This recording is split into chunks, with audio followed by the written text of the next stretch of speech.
Tonight on the show, we have the star of the Aliens films, plus Britain's leading astronomer, and they'll be looking for signs of intelligent life. Good luck! Hey, let's start the show!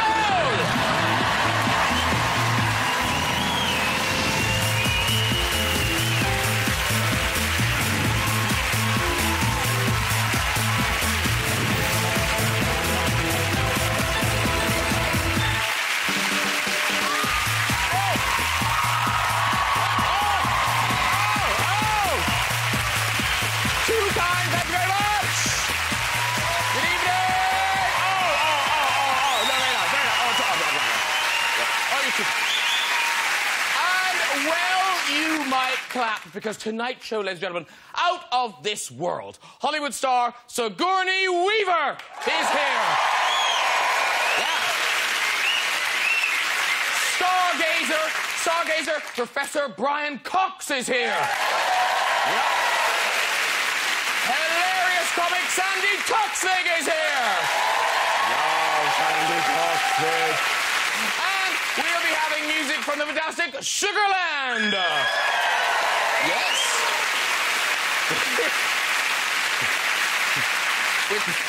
with their light bulb collection. How good of them to bring it.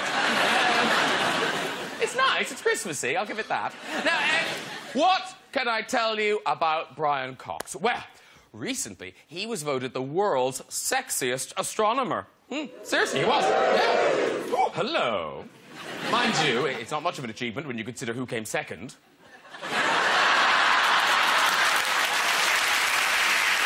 Goodbye.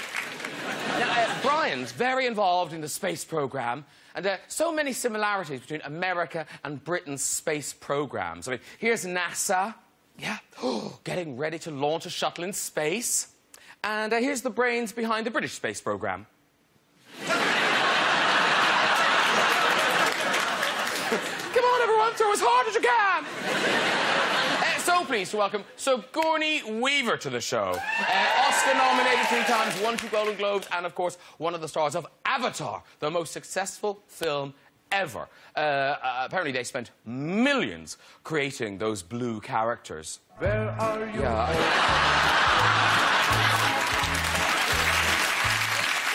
I think that's Papa Avatar. I'm not sure.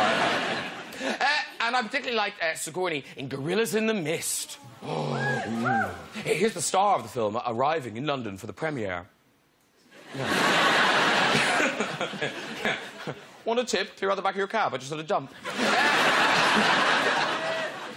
The film had a strong conservation message, and in fact, it is a worrying time for wildlife. Creatures are in danger the world over. For instance, India, China, even in Mexico. Yeah. Top Gear in trouble after Richard Hammond described Mexicans as being lazy, flatulent, and overweight. You do think, lazy, flatulent, and overweight? Let me think. Let's get some guests on, everybody! Later on, we'll be having music from Sugarland. But first, she's a Great Dane. It's Sandi Toksvig! So shiny, so beautiful. Hello, darling. Sit yourself down. Heavens above is my favorite astronomer, Professor Brian Cox. He's beautiful. He's an astronomer. Hello, sir. Sit yourself down there, Sandi. And when I want to start our guest, who am I going to call? It's Sigourney Weaver. Sigourney Weaver right there. Hello. How are you? I'm very well.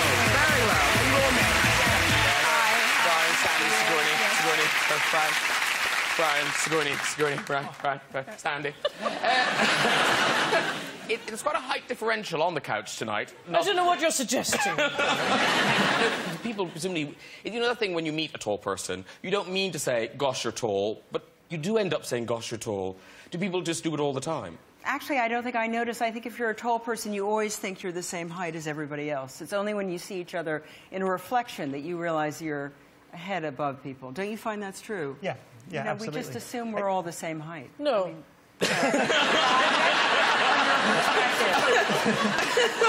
Never in my whole life. There was a very brief period when the children were growing up, and then that was it. Because as an actress, has it kind of affected getting parts or getting roles and things? I'm sure it has. I have met some very big stars who did not get up to shake my hand because they were like... they didn't want to show the producers how short they were. Sigourney's exactly the sort of girl I used to play netball against.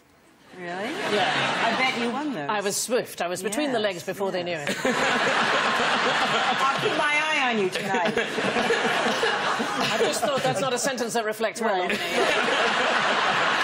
I'm looking forward to seeing how that develops, actually. Oh, typical boy, just wants to watch. No.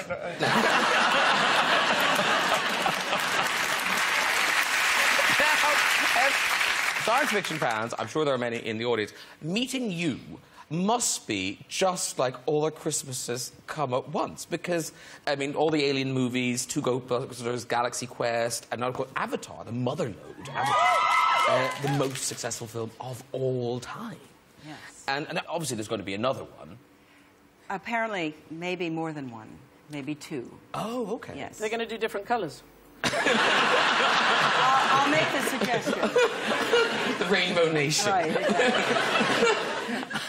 So, I mean, because science fiction fans aren't like regular film fans. They're very passionate, and Yes. they follow every detail, so I think they're my favorite fan because they really appreciate it. They really get upset if something's not right, and I think really they are the fans that Jim Cameron made Avatar for.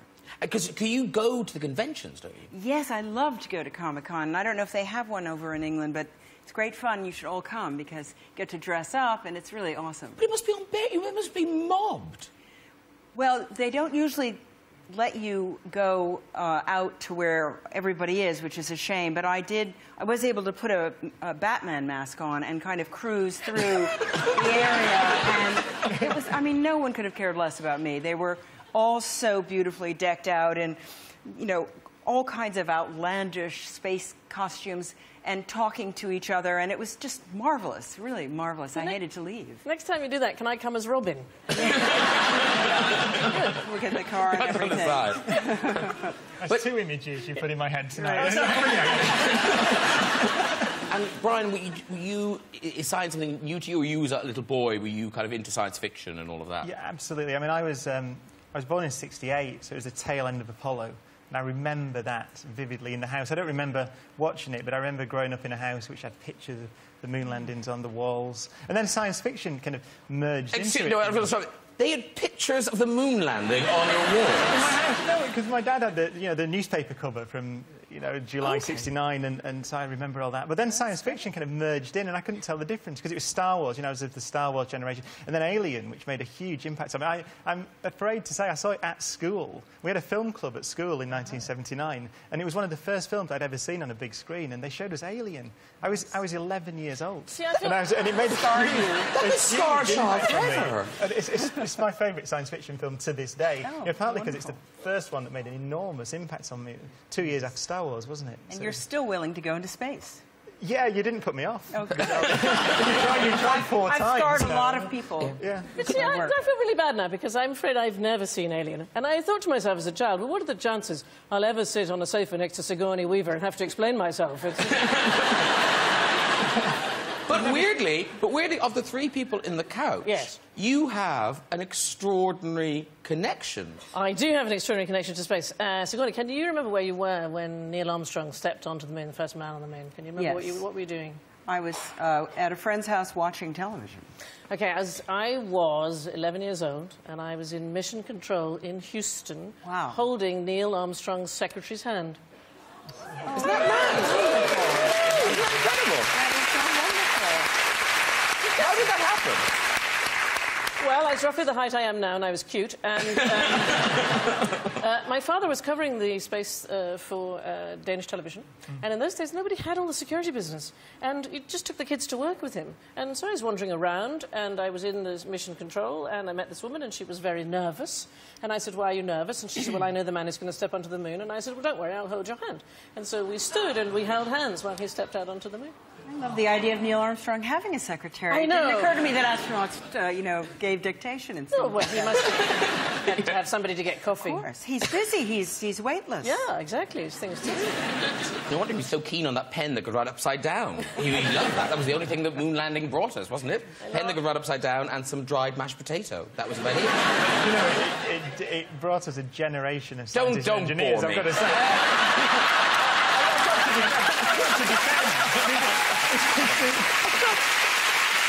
I think it's the greatest achievement in human history. Yeah, whatever. Pens and- But going back to aliens, because you have a new film all about an alien visitation. Paul, this movie, it's out on Valentine's Day. Handy if someone might not have a date. I'm not saying that science fiction people aren't in love, but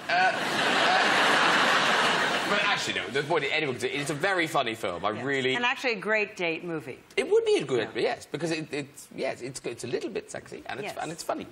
And now, it's weirder here because you play a cameo in the movie, and I don't want to give too much away about who you play. I completely agree. Because it's, when you appear, it gets a big reaction. So we're going to show a clip, but if you don't mind, we've got a clip that you're not in. No, I think we show the clip. They did, bless them, they did send the clip you're in, but it's kind of the end of the film. It'd be mad to show it. So I agree. Yes. I agree. So here's just a clip to give you a taste of Paul.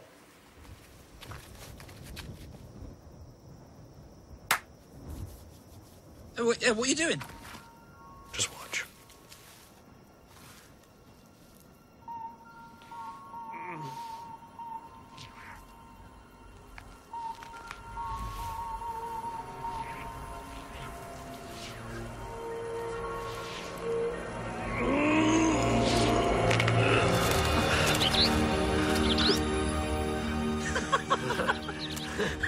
It's a miracle.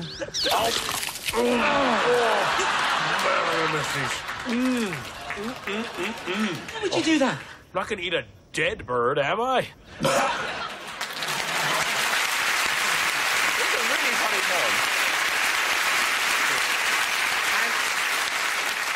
And what I liked about it, because it really kind of... I got some references to science fiction movies. Oh, there are a lot of them. But it's dense with them. I could tell there were things I wasn't getting. Yes, Simon and Nick they really are, or were, the geeks that they play in the very beginning of the film at Comic-Con. And this is Simon Pegg and Nick Frost, yes, too. Simon Pegg and Nick Frost. Hot Fuzz and And they're such lovely guys, but it's such a tribute to not only science fiction, but people who love these movies and how passionate they are and how determined they are, and it's really a lovely movie. And it's smart as well. It's a smart, funny film. Yes, it really is. Were you a science fiction fan before Alien, or did that kind of define your life in many ways, that you were cast in that role? You know, I read some science fiction stories, but I never... You know, I was much more interested in adventure when I was growing up. I always had my nose in a book, but I found the science fiction a little cold and cerebral. So, you know, I sort of backed my way into this world, but I love it now, and I really love people who... to me, science fiction, as Jim Cameron says, it is the exploration of what it is to be human. Yeah. And so it's always relevant, because it's always taking place in the future, and I think it's just a wonderful genre, and I'm proud I've done, 5, movies in it. And I can't end tonight without talking about probably the most iconic scene you've been in, the scene in Alien when the creature bursts out of the chest, John Hurt's chest. You've spoilt it for me now. It's going to ruin your experience. I can remember, we got told to be quiet when we went to see it because we were screaming too much. No, and you've got to think, it's meant to make you scream. We obviously overdid it slightly. But... What kind of gang were you with, Graham? No, but I read, and this seems incredible, you and other cast members talking about the filming, that in that scene with John Hurt, you weren't entirely clear about what was going to happen? We knew what happened in the script. We knew that something came out of John Hurt's chest, because his line was... Oh my goo-ah. Yes. And he never delivered that line. He came up with something better. But when we got down to the set, everyone was in raincoats, which should have given us a clue. We knew that this would happen, but we did not know how they would make it happen, because this was before CGI. So everything you see in the film is actually happening. And I think there's a great master where you see the whole cast kind of going, because something does happen. It happened effortlessly with just a few, I don't know, hoses and things like that, and we're all just astonished because it was so real. Well, look, we think we worked out how it was done, right? Really? Yeah. So, we have a prop.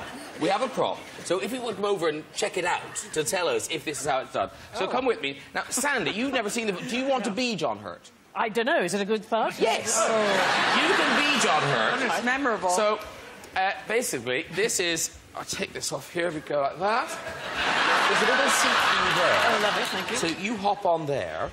Now you put your little... Not little. You're just your arms. I'll shove you in. There you go. My arm's in here. There we go. Into the little sleeves there. Okay. Is this sort of what it was like? It's exactly the way it was. Yeah? Oh, exactly. Oh, I love Sigourney because she's humouring us. Now, Sandi, you've been very good.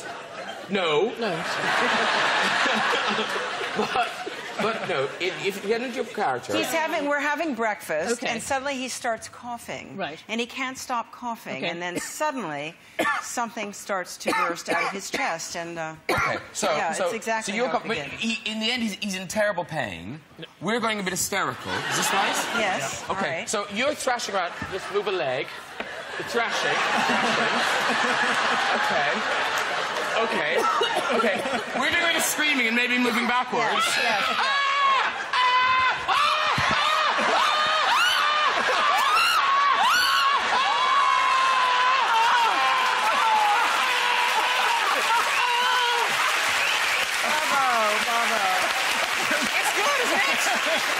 Not bad.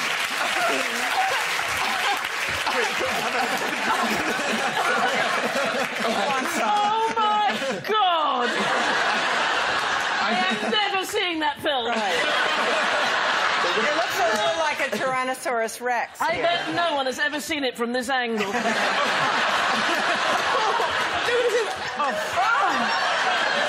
our crop scene good? Isn't that fantastic? Do you want to get out? No, I'm fine. Let me get you out. Well done. Well done to the man under there. Yes. Well done to him. You think I would sit down again? Are you covered in blood? No. Did anyone get splattered? No, that's right. Because we tried it in rehearsal and they were a bit enthusiastic with the blood. Do you know, I can honestly say that is not something that will ever have occurred to me might happen in my life. It was just... I've never seen a thing rise up like that.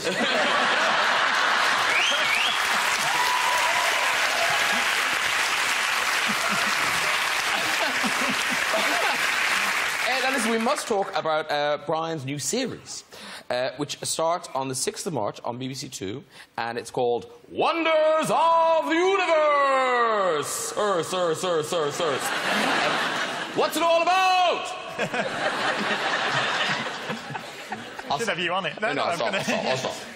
It's about the story of the universe. So it really is about the universe from the Big Bang, so 13.7 billion years ago, how the chemical elements got here, so how the carbon and oxygen and iron that make up our bodies and everything we see, how that got into the universe, and then how the universe will progress and what its future may be. Because there's a number in the series which is 10 to the power 100. That's one with 100 noughts after it, years.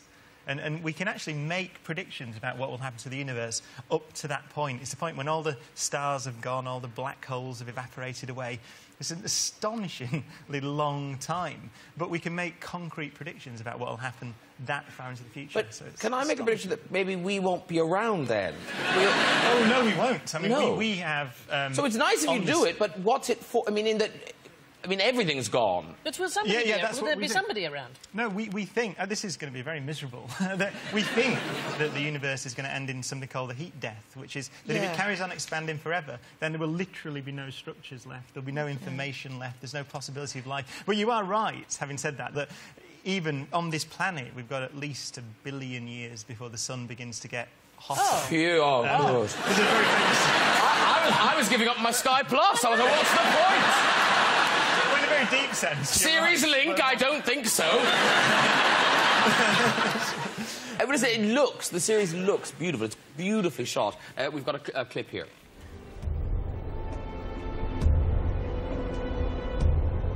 Why are we here? Where do we come from? These are the most enduring of questions. And it's an essential part of human nature to want to find the answers.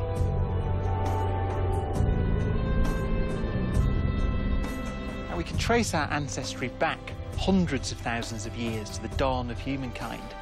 But in reality, our story extends far further back in time. Our story starts with the beginning of the universe. It began 13.7 billion years ago. And today, it's filled with over 100 billion galaxies, each containing hundreds of billions of stars. In this series, I want to tell that story, because ultimately, we are part of the universe.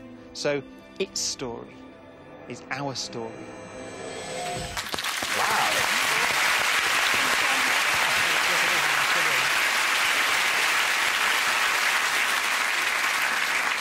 Makes all of our jobs look a bit stupid, doesn't it? That play, so that's Norway, actually. And it was only a few weeks ago that we filmed that final bit on the mountain, and it was minus 36 up there. And they landed me on a helicopter. Obviously, I didn't climb up that. And it was literally about this wide. And the helicopter hovered, and I jumped out. And they left me there for 4 hours and flew around. And it was absolutely freezing. And it was literally this big. You just couldn't move, basically. Did you notice how they had to have an astronomer tall enough to block the sun out? No, because I have to say, the book that accompanies the series, we've got some galley proofs of the inside of the book. And, I mean, I didn't read the text, but judging from the pictures, the main wonder of the universe seems to be you. There you are, looking at something. There you are, looking at something else. Still looking up. Looking there. And then finally, just blowing bubbles. Got a bit bored.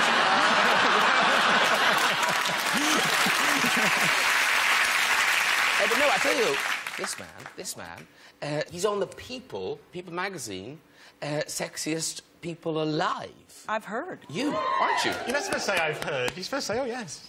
Well, I've heard and yes. Oh, yes, of course. Absolutely. Yes, of course you are. It wasn't, you know, it was... they had categories in the People magazine, so A for sexiest actor and B for sexiest...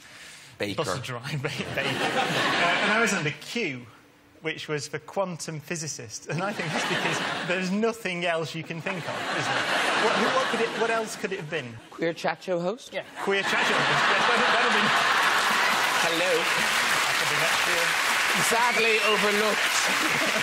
This year, but we'll fix Yeah, this that. year. Yeah, that was last year, Brian Cox. Yeah. But no, the thing is, you are officially kind of Professor Dreamboat. You are. It's nice. Yes. You are. Lovely of you to say so.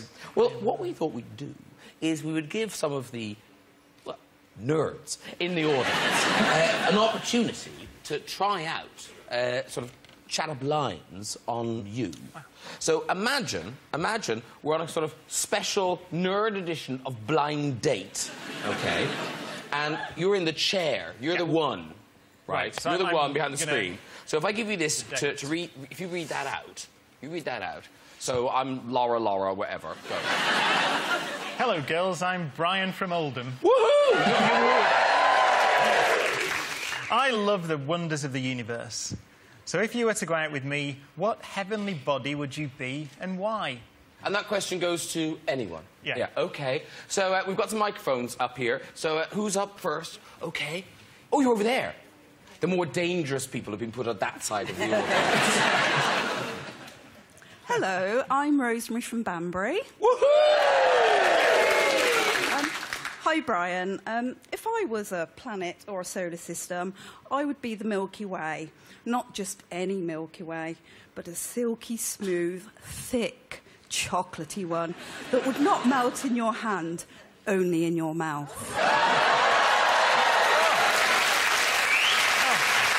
I didn't see that coming, did you?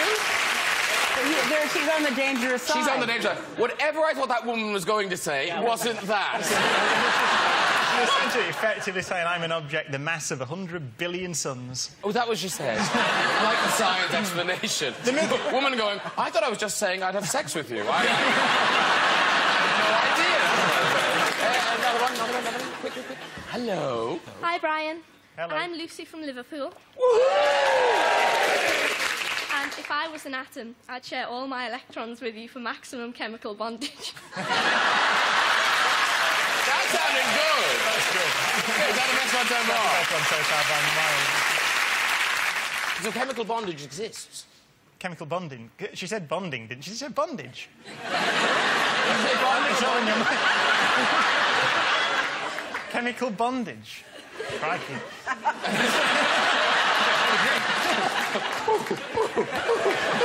Oh, it's getting hot in this lab. Any more? Oh, no, there's somebody over there on the dangerous side. Oh, sadly, forgot a skirt. But never mind. It's bravely continuing on. Well, it could have happened to anyone. Hi, Brian. I'm Abby from Loughborough.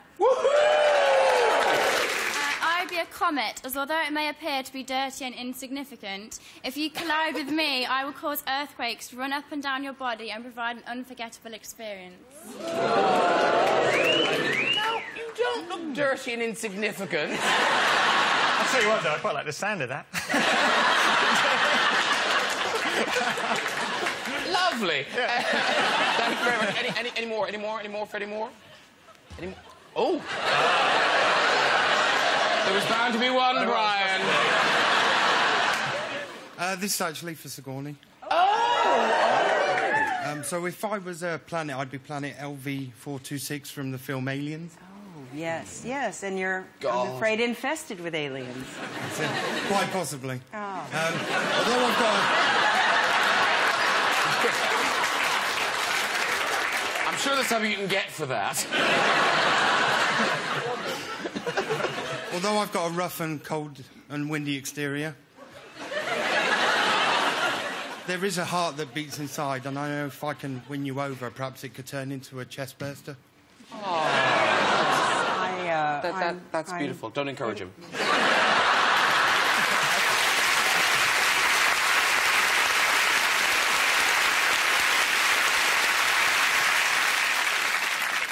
Talking of sex symbols, because, you know, Ripley turned you into one, and a cross-gender one, men liked you, women liked you, you know, everyone liked you. Well, it's true.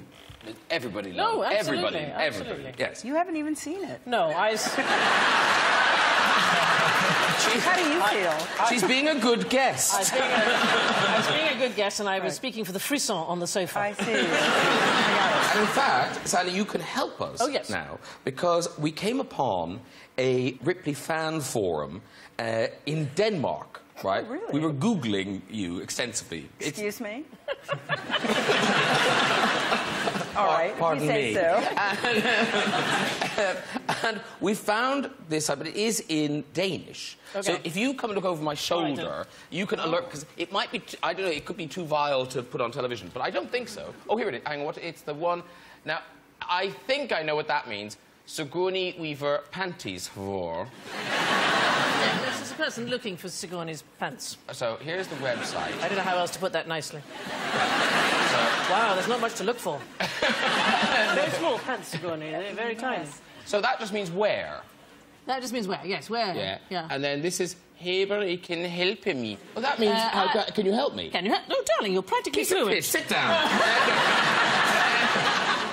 So this is someone looking for... Yes, I'm looking for pants in the style that Sigourney Weaver had in the Alien film in 1979. They're those where you can see the crack up the back. It's possible I've translated too literally here. It's possible. And it says, I think they're super cheeky, but you can't find them anywhere. And then apparently there's a website where you can find them, that somebody's made these. I'm so glad that Denmark has contributed this to culture. What does that mean? What does that mean? Leather ligament. Oh, this person's not there. Oh, I thought that was going to be some sexy thing, kind of leather ligament. No, that person's normally there on this website, but they're not today. Yeah. So that's sort of like, well done. I'm out. Yeah, so really well done for announcing that Sandra, in fact, is not there today. She's gone. I don't know where she is, maybe buying pants. And then Von Dutch har lavet. Yes, there's a company called Von Dutch who apparently have made these that you can see the crack up the back.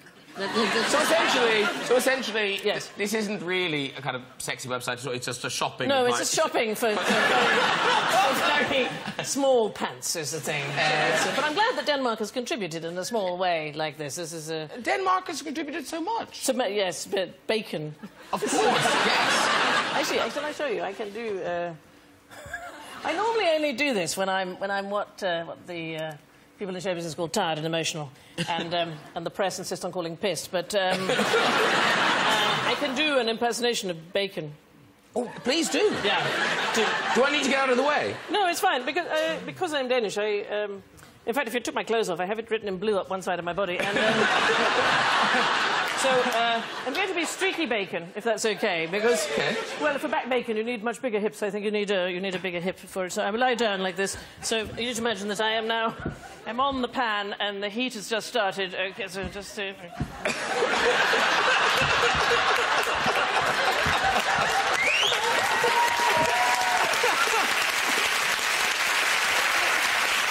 Beautiful.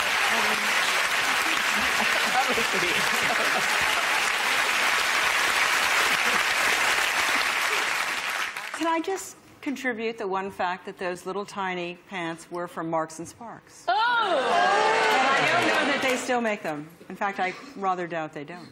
Well, they will now. There'll be some people in a warehouse tomorrow night just going... Get them on the shelves! You know, I wear Marks and Spencer's pants, but I wear them to here. We'll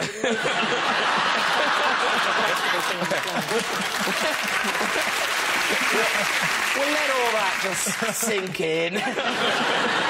And it is time for some music. Now, my next guests had the #1 hit in America and have sold over 9 million albums. They're about to make it huge over here. Singing Stuck Like Glue. Please welcome Sugarland!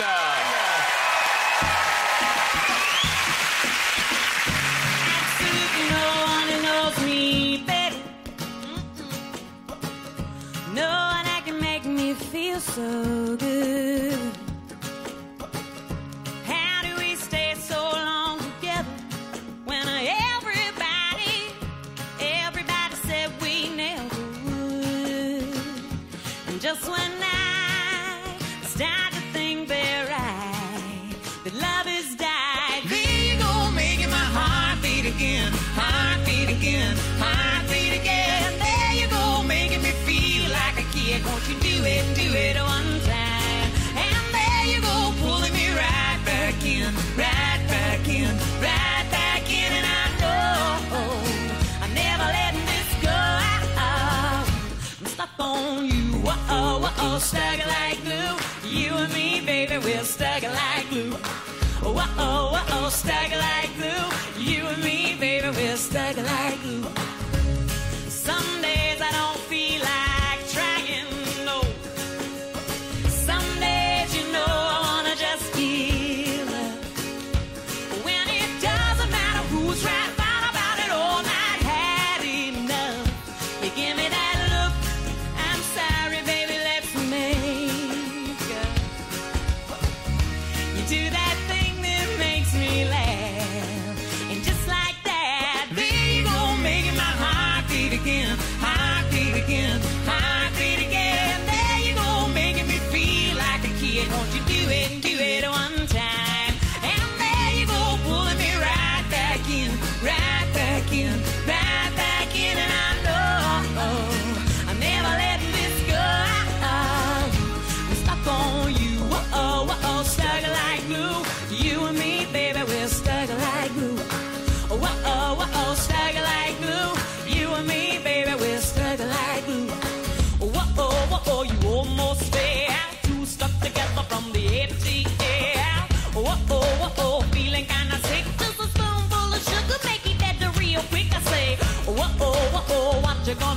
with that. Whoa, come on over here with that sugar, sticky, sweet stuff. Come on, give me that stuff. Everybody wants some melodies that get stuck up in your head. Whoa, up in your head. Whoa, up in your head. Whoa, up in your head. Whoa, stuck like glue. You and me together, say it's all I wanna do. I say, there you go, making my heart beat again. Heart beat again. Heart beat again. There you go, making me feel like a kid. Won't you do it one time? And there you go, pulling me right back in. Right back in. Right back in. And I know I'll never let this go. I'm stuck on you. Whoa, stuck like glue. You and me, baby, we're stuck like glue. Whoa, stuck like glue. You and me, baby, we're stuck like glue. Whoa, stuck like glue. You and me, baby, we're stuck like glue. Hey! Sugarland, ladies and gentlemen! Woo! Small wrangles there, very good. Well, ignore the vortex. Come over here. Ella, thank you so much for doing that. Thank you. Have a seat. Shove up. Shove up. There you go. Fantastic. Oh, Really great. what a happy thing. Oh, Thank you makes so you much for smile. doing that, Sugarland. It was fantastic. You explored the universe. We did. Yes. We got a little backbeat. We entertain, we educate. We are one BBC. And the album is called The Incredible Machine, and that be in shops now. Yes. Well, you could even download it, Sigourney. You can. Yeah. I'm going to do that. And did that make you hanker after your pop music past, Brian? Yeah. Because he was a pop star. I read the bio. We read about you. Yeah. You had two bands, right? Yeah, one band, we had a band called Thin Lizzy. It was a real rock band, and then the second band that was more kind of dance stuff. Yeah, Thin Lizzy, the Thin Lizzy fan. Woo! You got a face? You were in Thin Lizzy? No, a band that grew out. The keyboard player from Thin Lizzy formed. It's not that grand. It's like I'm not old enough to have been in Thin Lizzy. No. But obviously, D Ream was the big one. Look at that. Now, that's weirdly... That's me on the yes. right of the picture, Oh, yes, looking rather... With Dickie Attenborough, Lord Attenborough Yes. there. Wow. That's me, yeah. Wow, you were really enjoying the pop star lifestyle there, weren't you? Now,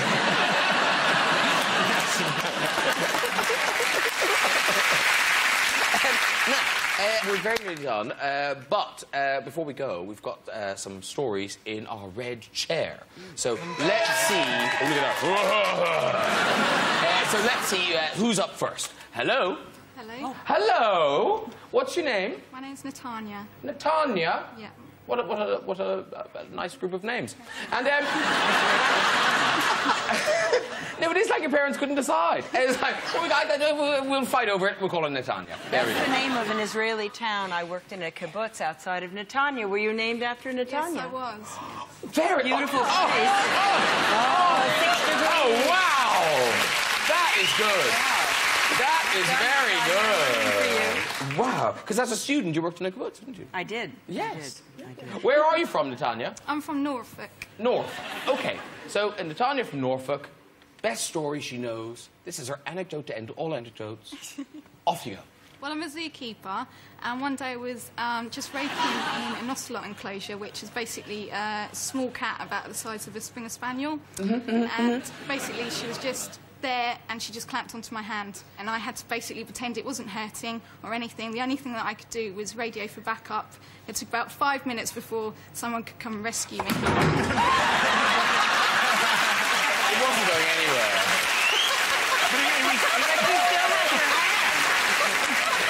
She got bitten by a cat. Big, fat, hairy deal.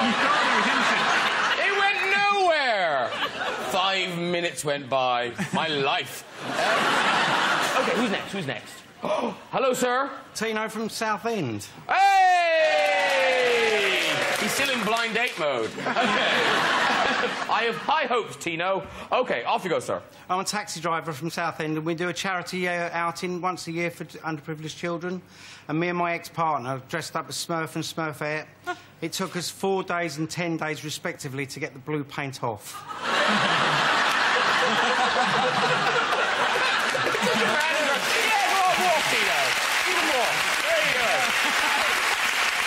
understand that story. It was a tale of washing, but... In Avatar, we did it with CGI. Yeah, it was so much more sensible. So much. Yes, they have a lot to learn in Southend. Right. Yes. Do we have another one in our chair?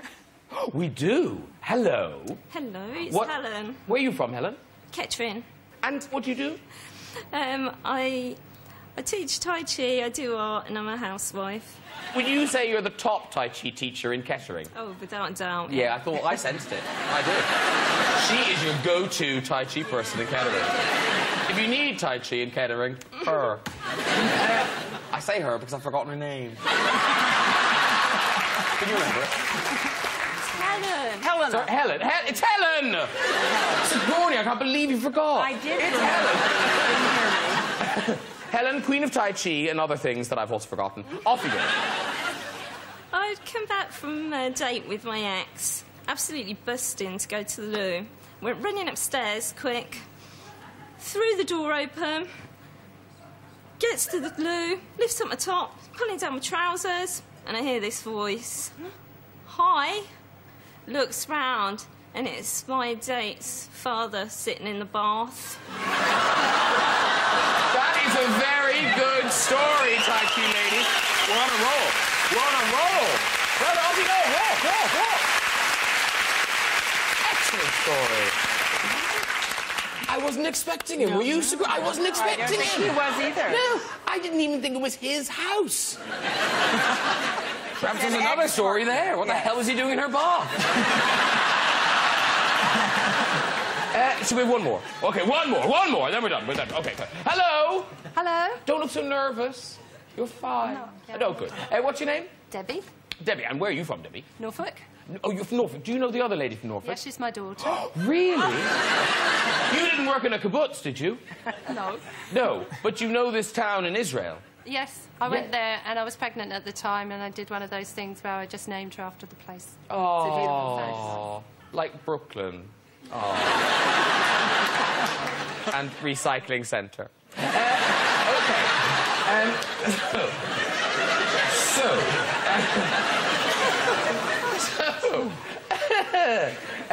All right, so off you go with your exciting story. I went to China on an unusual holiday, volunteered to work with the giant pandas. It involved train journeys and I had a big rucksack. Yes, I can imagine. And obviously I bought souvenirs as I went along. Obviously, yes. The rucksack got bigger and bigger. Yes, and yes. I had to go on a train journey and I couldn't stand up. It was so heavy, this rucksack. I had to go through the security. Yes. Got myself positioned where the conveyor belt was. Yes. Undone the strap, flipped myself back, and to my surprise, I went with it because I've forgotten to undo this little strap here. And so I was playing like a turtle. It must have felt like that. Okay, well done, everybody. If you'd like to join us on the show and have a go on the red chair, you can. Just contact us via our website at this address. I've had a great time tonight. Thank you so much for my guests. Sugarland, Sandi Toksvig, Professor Brian Cox, and Sigourney Weaver. Woo! Join me next week for comedian Greg Davis, Super Chef Hester Blumenthal, music guest Hertz, and Hollywood heartthrob Ashton Kutcher. They'll all be here. I'll see you then. Good night, everybody. Bye-bye.